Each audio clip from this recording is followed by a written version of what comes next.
গাজায় ২ বছরব্যাপী যুদ্ধের প্রথম ১৫ মাসে ৭৫,০০০-এর বেশি ফিলিস্তিনি নিহত হয়েছে। বুধবার বিশ্বখ্যাত চিকিৎসা সাময়িকী দ্য ল্যান্ডসেটের এক গবেষণায় এই তথ্য উঠে এসেছে।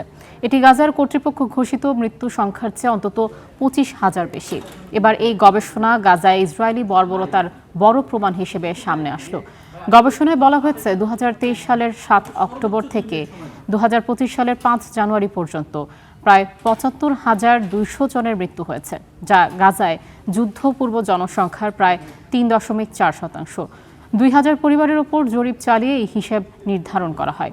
গবেষকরা বলছেন, এটি গাজার স্বাস্থ্য কর্তৃপক্ষের তথ্যের বাইরে প্রথম স্বাধীন জনসংখ্যা ভিত্তিক জরিপ।